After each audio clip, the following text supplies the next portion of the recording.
शुक्रिया अदा करता हूँ। PR साहब, अच्छा ओके, कैन साहब से अनुरोध कि वो आपको संबोधित करें।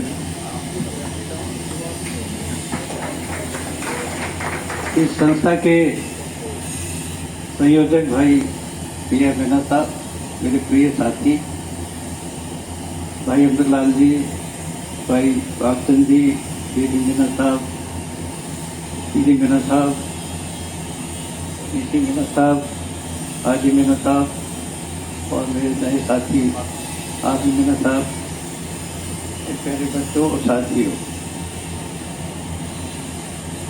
जब भी ये संस्थाएं खड़ी होती हैं तो उनके पीछे बहुत ही कर्मठ और बहुत ही जुझारू और बहुत ही समर्पित लोगों के का सहयोग होता है, उसका योगदान होता है। इसकी जब नींव पड़ी थी, शिलान्यास हुआ था, तब भी मैं उस फंक्शन में आया था। तो मेरी कोशिश ये होती है कि PR मीना साहब और आपके साथ ये पूरी टीम इतना शानदार काम कर रही है, हमें सिर्फ जाना है, इनके साथ बैठना है, इनके साथ इनकी हौसला अफजाई करनी है, इनके अच्छे प्रयासों की तारीफ करनी है, बस इतना ही करना होता है। जितना बन पाता है उतना सहयोग भी करते हैं। ये ऑलमोस्ट एक दशक है, तकरीबन एक दशक हो गया है, पर इस सपने को लेके जी रहे थे, सपने को लेके चल रहे थे। इस सपने के पीछे बहुत बड़ा समर्पण था, त्याग था, और इसको छोड़ा नहीं कभी। मुझे मालूम है क्योंकि PR मीना साहब से अमूमन बात होती रहती थी, JP मीना साहब ये सब आदि मीना साहब से जुड़े हुए हैं, बहुत नज़दीक से इससे जुड़े हुए हैं। तो इनके माध्यम से ये समाचार, इसकी जो यात्रा थी इतनी लंबी, उसके बारे में प्रगति रिपोर्ट जानकारी मिलती रहती थी। पर इसमें बहुत उतार चढ़ाव आए, चाहे वो कोरोना का था या आर्थिक परेशानियाँ भी थी। और मुझे इस बात की खुशी और गर्व है आज टीम पे, PR मीना साहब पे, JP मीना साहब, सभी पे, PD मीना साहब से, कि आप लोगों ने इसको सपने को साकार रखने में बहुत ज़्यादा आपने मेहनत की है, बहुत त्याग किया है, बहुत ही समर्पण किया आप लोगों ने, और कभी छोड़ा नहीं इसको बढ़ाते रहे आगे। उतार चढ़ाव इतने बड़ी प्रोजेक्ट में आते रहते हैं, पर जो आपका एक संकल्प होता है वो आपको आगे लेके जाता है, आपकी भावना होती है। और यहाँ भी समाज के प्रति जो आपका कमिटमेंट था, आपका जो समर्पण था, वो निस्संदेह काबिल तारीफ है, और उसको लेके आप आगे बढ़े और आज इसको मूर्त रूप आपने दिया, ये बहुत ही खुशी की बात है।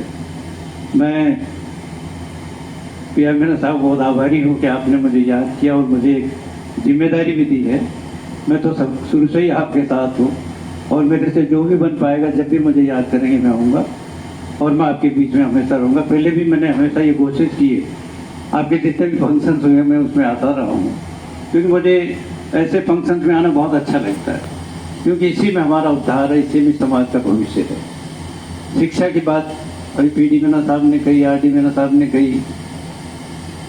मेरा तो ये एक सपना था, मैं तो रिटायरमेंट से पहले ही ये मैं हमेशा महसूस करता इस सपने को लेके जिया हूँ, मैं सपने के साथ जिया हूँ कि शिक्षा से ज़्यादा कोई बड़ी बात नहीं होती, इससे बड़ा कोई समर्पण नहीं, इससे बड़ा कोई दान नहीं होता। और मैंने, भाई अब्दुल्लाल जी बैठे हैं, JP मीना साहब बैठे, मैं एक बात आप लोगों को बताना चाहूँगा जो शायद आप लोगों को मालूम नहीं होगी। वर्ष 1997-98 में राजस्थान में कोई ऐसी पॉलिसी नहीं थी कि प्राइवेट सेक्टर में टेक्निकल एजुकेशन, मेडिकल एजुकेशन की परमिशन प्राइवेट सेक्टर में दी जाए, ऐसी कोई पॉलिसी नहीं थी। और हमारे सारे बच्चे साउथ में जाते थे, चाहे वो मेडिकल करना हो, चाहे इंजीनियरिंग करना हो, डेंटल करना हो, नर्सिंग करना हो, कोई भी कोर्स करना हो। हमारे यहाँ पे कोई कॉलेज नहीं था, गवर्नमेंट के गिने चुने कॉलेज थे। ये जिसको पढ़ाई करने की इच्छा होती थी उन सबको साउथ में जाना पड़ता था, चाहे बेंगलोर हो, पुणे हो, चेन्नई हो, वहीं जाते थे सारे बच्चे। और राज्य का बहुत बड़ा पैसा भी बाहर जाता था बच्चों को, और वो परेशानी भी बहुत होती थी बच्चों को, क्योंकि लैंग्वेज की परेशानी होती थी, खाने की परेशानी होती थी, डिस्टेंस की प्रॉब्लम होती थी। और जब तक वो कोर्स पूरा करके नहीं आते तब तक पेरेंट्स को नींद नहीं आती थी।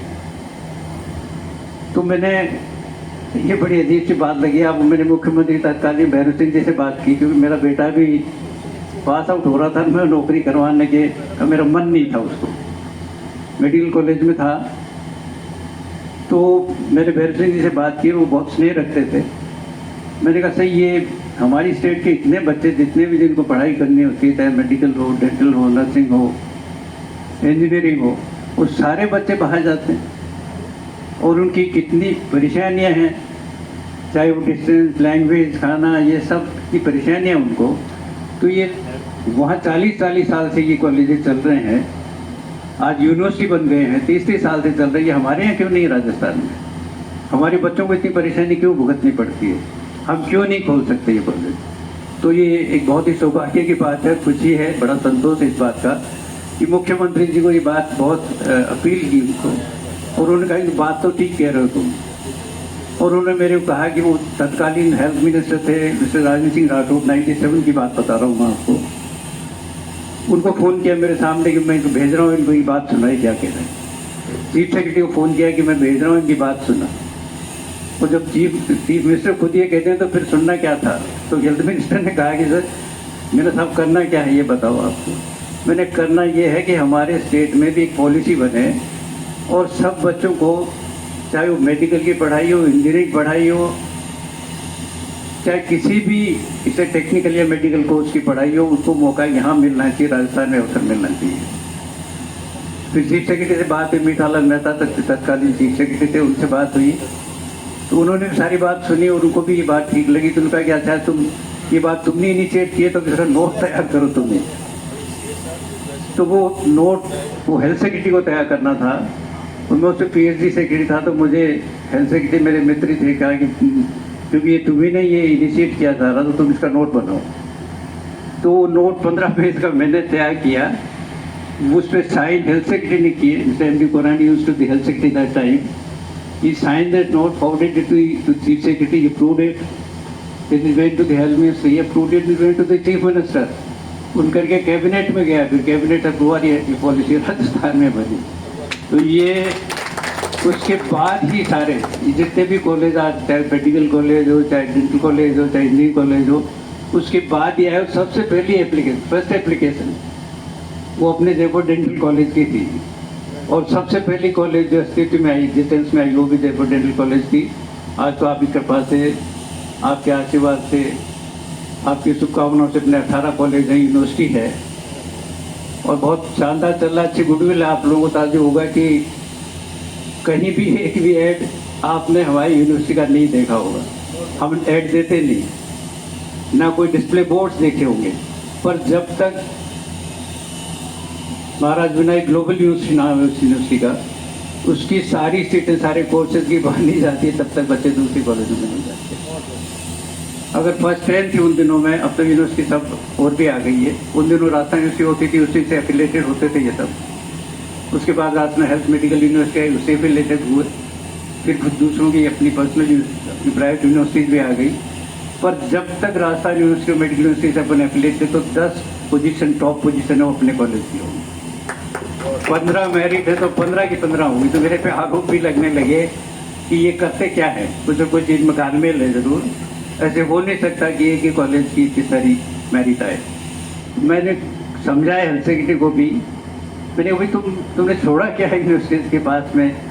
एडमिशन तुम करते हो, एग्ज़ाम तुम लेते हो, पेपर तुम सेट करते हो, इवेल्युएशन तुम करते हो, रिजल्ट तुम डिक्लेयर करते हो, डिग्री तुम देते हो।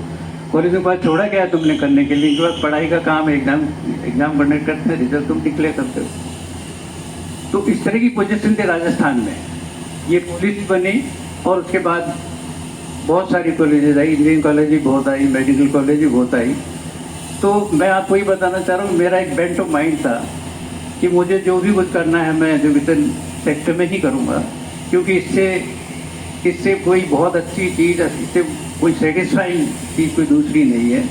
इस बात को ध्यान में रख करके मैंने एजुकेशन कहाँ गया। मैं तो रिटायरमेंट से पहले ही 5-7 साल पहले से ही मैंने काम शुरू कर दिया था। और जब तक मैं आया तब तक हमारी 2-3 कॉलेज आ चुकी थी, मैंने फिर उनको संभालना शुरू किया। उसके बाद में यहाँ अब तो 18 कॉलेज जयपुर में है। और फिर उसके बाद में हमने विदेश में भी, युगांडा में, कीनिया में, यहाँ वहाँ भी यूनिवर्सिटी आ गई है और बहुत अच्छी चल रही है। मेरा बड़ा बेटा वहीं रहता है ज़्यादातर, वो संभालता है उसको। मेरे गांव में भी 15 साल पहले मेरी मदर के नाम से श्रीमती राम प्यारी देवी महिला महाविद्यालय की स्थापना की, जिससे हजारों बच्चियां पढ़ करके निकल चुकी हैं। अपने समाज की बच्चियों को विशेष सुविधाएं हैं और ध्यान रखा जाता है बहुत बड़ी संख्या में। तो CBSE स्कूल भी है, BEd भी है, फार्मेसी भी है, नर्सिंग वगैरह भी आ रहे हैं। तो ये बहुत ही अच्छा फील्ड है काम करने का, सबसे ज़्यादा सेटिस्फाइंग है, बहुत संतोष मिलता है, आपको भी तसल्ली होती है कि आप कोई कुछ ऐसा कर रहे हैं जिससे समाज को भी कुछ दे पा रहे हैं, अपने आप को भी आप सेटिस्फाइड महसूस कर रहे हैं और दूसरे लोगों को भी फायदा मिल रहा है। तो ये बहुत अच्छी बात है। इसी बात को लेके भाई JP मीना साहब, PR मीना साहब, गजानंद जी, भागचंद जी अब बहुत अमूमन वहाँ बैठते रहते हैं जयपुर में। Meetings are very frequent, we keep meeting very open और इसी बारे में बात करते रहते हैं। बहुत अच्छी बात, JP मीना साहब भी यहाँ हैं, PR मीना साहब हैं, भागचंद जी हैं, गजानंद जी बहुत सक्रिय है, वो आज आए ही नहीं, मैं तो सोच रहा था वो होंगे यहाँ पे। अजीज है, सब मेरे बहुत नज़दीक हैं। यही बात करते हैं जब बैठते हैं, क्योंकि जब हॉस्टल बना था मीना हॉस्टल, ये बहुत पुरानी बात है, 90s की, अर्ली 90s और 95-96 की बातें हैं ये। उस वक्त हॉस्टल बनाया तो हमने एक सपना देखा था, किशन लाल जी उसके अध्यक्ष थे, मैं उपाध्यक्ष था। ये 95-96 की बात बता रहा हूँ आप लोगों को। उस वक्त इसका कैनवस बहुत बड़ा रखा था हमने। पढ़ाई वाली बात तो अपनी जगह बहुत अच्छी है कि भाई बच्चे आए हैं, उनको रहने की सुविधा मिले, खाने की सुविधा मिले, अनुशासन में रहें, पढ़ाई करें और जीवन में आगे बढ़ें, कुछ अचीव करें। इसके साथ साथ ये भी एक सपना था जो हम बैठ के बात करते रहते हैं, फ्रिक्वेंटली ऐसे डिस्कशन होते रहते हैं कि यहाँ एक ऐसा प्लेटफॉर्म होना चाहिए, कॉमन प्लेटफॉर्म समाज का, जहाँ पे समाज के विकास की, समाज के सुधार की, शिक्षा की और टू सम एक्सटेंट पॉलिटिक्स की भी इन अ लिमिटेड वे इन चीज़ों पे चर्चा हो। इसका एक थिंक टैंक बनाया जाए जिसमें कम से कम मोर देन 50, जिनमें समाज सुधार में रुचि रखने वाले भी, जिसमें शिक्षाविद भी, जिसमें अधिकारी भी, जिसमें समाज सुधार में रुचि रखने वाले सभी लोग हों, और वो थिंक टैंक अपना काम करे और अलग अलग मुद्दों पे समाज की समस्याओं को बैठ के बात करें, चर्चा करें। पर वो बात हमारी अधूरी रह गई। ये मैं JP मीना साहब को बार बार कहता रहता हूँ कि वो हम नहीं कर पाए। हॉस्टल तो दिया बच्चों को, उनके रहने की बहुत अच्छी व्यवस्था हुई, वो भी बहुत मेहनत करके हमने 1.25 साल में खड़ा कर लिया था उसको। उसमें सारे नवनारायण जी, मैं, किशनलाल जी सब उसमें लगे हुए थे और बहुत कम समय में उस वक्त 1.25 करोड़ रुपए खर्च हुए थे, जो आज से 30 साल पुरानी बात है। उस वक्त 1.25 करोड़ बहुत बड़ी धनराशि होती थी। हम भी गांव-गांव में घूमे और सब लोगों ने बहुत सहयोग किया और वो ऐसा शानदार होता, आप सब लोगों ने देखा होगा, वो ऐसा लगता है जैसे कोई 5 स्टार होटल की कोई बिल्डिंग हो। तो हम सब ने मिलकर उसको खड़ा किया, पर उसमें एक ही ज़रूरत की पूर्ति हो पाई कि हम बच्चों को रहने की व्यवस्था कर देते हैं, उनको खाने की व्यवस्था कर देते हैं और अनुशासन ठीक है, फाइनेंशियल इरेगुलरिटी की कोई शिकायत नहीं है वहाँ। तो किशनलाल जी देखते हैं उसको, अनुशासन हिंसा को बर्दाश्त नहीं करते, हम भी साथ लगे रहते हैं, पर बाकी कुछ भी नहीं कर पाए। जब उसको एक समाज का प्लेटफॉर्म बनाना चाहते थे, एक कॉमन एजेंडा लेके वहाँ चलना चाहते थे, समाज के बारे में भी कुछ समाज की बात भी करना चाहते थे, पर वो बात हम नहीं कर पाए क्योंकि ये फिर किशनलाल जी की अपनी प्राथमिकताएं थी, उन्होंने वही बातें सारी वहाँ शुरू की और कई सारी बातें थी उन पर मैं जाना नहीं चाहता, पर वो बातें सभी वहाँ आगे नहीं बढ़ी। पर ये जरूर है कि हॉस्टल बहुत अच्छा है, पढ़ाई बहुत अच्छी हो रही है, बच्चे वहाँ से निकले भी बड़ी संख्या में है, एलुमनाई की संख्या बहुत बड़ी है। जब फंक्शन होता तो ये सब लोग इकट्ठे भी होते हैं वहाँ बच्चे। इसी तरह से अभी JP मीना साहब ने अपने कंधों पे बहुत भारी वजन ले रखा है बहुत बड़ी जिम्मेदारी अपने कंधों पे ली है। वहाँ पे आदिवासी प्रगतिशील संगठन एक हुआ करता था, वो जमीन तो जो पुरानी कार्यकारिणी थी, जो RN मीना जो IB के वरिष्ठ अधिकारी, उनकी संस्था थी, उन्होंने 2008 में संस्था बनाई थी और अभी कुछ साल पहले तक वो उसको संचालित करते रहे। उन्होंने गवर्नमेंट में मेहनत करके, भागदौड़ करके, कुछ पॉलिटिशियंस के MLAs वगैरह का सहयोग लेकर के जमीन अलॉट करवाई और उसके बाद उनसे कुछ हो नहीं पा रहा था क्योंकि बहुत बड़ा जिम्मेदारी थी। तो जेपी मेनन साहब और सबने मिलकर बात की और एक नई कार्यकारिणी का गठन किया, जिसके जेपी मेनन साहब अध्यक्ष हैं, मैं भी जुड़ा हूँ उससे। बहुत शानदार काम किया। मुझे तो ये इस बात का फख्र है, मुझे बहुत खुशी है इस बात की, इतना बड़ा अधिकारी जो भारत सरकार में सचिव के पद पे रहा हो। मतलब आज इतनी बड़ी सीनियोरिटी और इतनी इम्पोर्टेंट पोजीशन जिसने होल्ड की हो, वो आदमी घर घर जाए पैसे लेने के लिए लोगों के पास, साधारण से साधारण व्यक्ति के पास भी जाते हैं पैसे लेने। ऐसा कोई दिन नहीं है जिस दिन ये किसी जीते के दरवाजे में दस्तक नहीं देते हैं। ये बहुत अच्छी बात है। 7 करोड़ रुपए का कलेक्शन भी हो गया है। देखा अब तो कंस्ट्रक्शन पार्ट तो खत्म हो गया, पूरा हो गया, अब तो फिनिशिंग चल रही है। और वो जो सपना पुराना था कि हम समाज की बात कब करेंगे, समाज के बारे में कब सोचेंगे, समाज के हित की बात कब करेंगे, समाज को संगठित करने की बात कब करेंगे, समाज के सुधार की बात कहाँ करेंगे, कब करेंगे, कोई जगह नहीं थी बैठने के लिए। और वो सपना बहुत जल्दी साकार होने जा रहा है। मैं सोचता हूँ एक बहुत बड़ी ज़रूरत समाज की पूरी होगी, जहाँ सब लोग बैठेंगे, उन चीज़ों पर चर्चा करेंगे। शिक्षा के साथ साथ बहुत सारे ऐसे पहलू हैं समाज के विकास के, सुधार के, जिन पर चर्चा होगी। मैं सोचता हूँ कोई सार्थक चर्चा होकर हम आगे बढ़ेंगे, कोई अच्छे उसके फैसले भी होंगे। इसी तरह से प्रिया मीना साहब 10 साल से जूझ रहे हैं इस प्रोजेक्ट से, बहुत मेहनत की है। मैं तो I don't have words to express our gratitude to him and his team.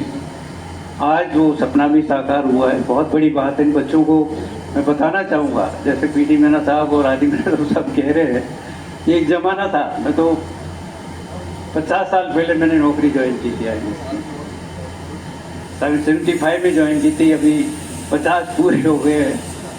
उस वक्त कुछ भी नहीं था, ऐसा कोई व्यक्ति होता ही नहीं था आपके गिर्द उसके आपसे जब बात कर लें कि मैं ये परीक्षा देना चाहता हूँ, या मुझे गाइड करें, या मुझे कौन से पेपर लेने चाहिए, या मुझे तैयारी कैसे करनी चाहिए, या इसकी स्ट्रैटेजी क्या होनी चाहिए एग्जाम में। कोई नहीं था आपके पास में, पड़ोस में, जयपुर में।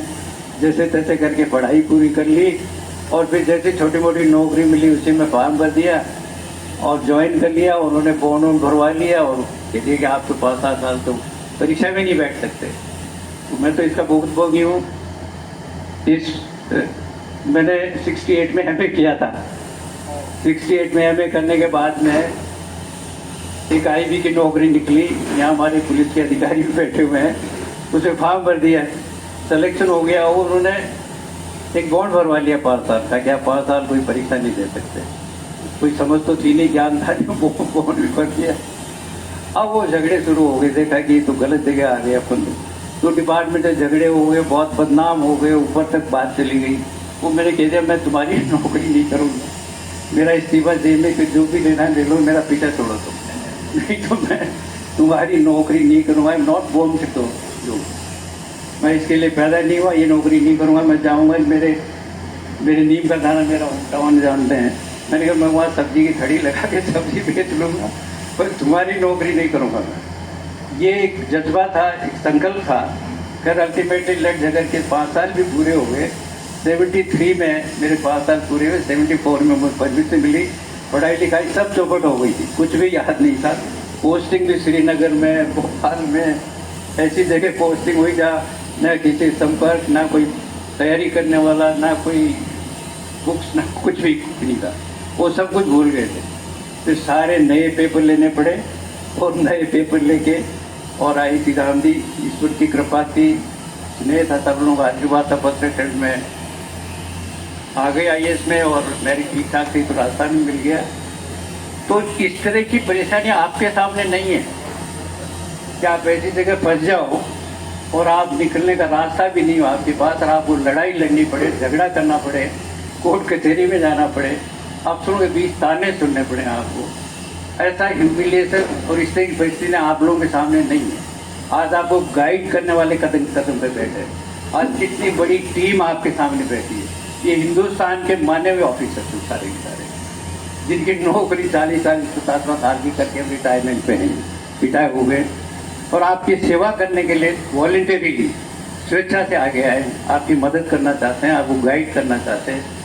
हॉस्टल्स पहले कहीं कोई हॉस्टल नहीं था, यूं ही कहीं किराए पर कमरा ले लिया, हाथ से खाना बना लिया और अपना पढ़ाई जितनी वो भी कर ली। आज तो आपको इतनी बड़ी सुविधाएं मिल रही, दिल्ली जैसी भारत की राजधानी में, इस देश की राजधानी में आपको इतने शानदार हॉस्टल मिल रहा है, रहने को सब कुछ अच्छी जगह है, खाना है, सब कुछ है। तो आप लोगों के तो सामने कोई समस्या है ही नहीं, गाइडेंस है, कोचिंग इंस्टीट्यूट से बहुत अच्छे अच्छे, पहले तो कुछ भी नहीं था। और जैसा पीडी मीना साहब कह रहे थे कि मीडियम में इंग्लिश था, अपने बच्चे कहाँ इंग्लिश पढ़ेंगे, वो गांव में ABCD 6ठी क्लास से शुरू होती थी और कम्पीट करते थे आप कॉन्वेंट में पढ़े हुए बच्चों के साथ में। आपको ध्यान होगा जो पुराने लोग हैं कि इंग्लिश जो थी वो 6ठी क्लास से 6th क्लास से शुरू होती थी, मतलब ABCD पढ़ाना जो था 6th क्लास से शुरू होता था। अब तो पहले शुरू हो जाती, पढ़ाने लग जाते। 6ठी क्लास से ABCD शुरू होती थी और कमजोरी जो शुरू में रह जाती थी वो आखिर तक परेशान करती थी। इंग्लिश में बहुत ज़्यादा कमज़ोर होते थे और उसका खामियाजा उनको इन एग्जाम से भुगतना पड़ता था। बच्चों को बहुत ज़्यादा मेहनत करनी पड़ती थी, मुझे मालूम है।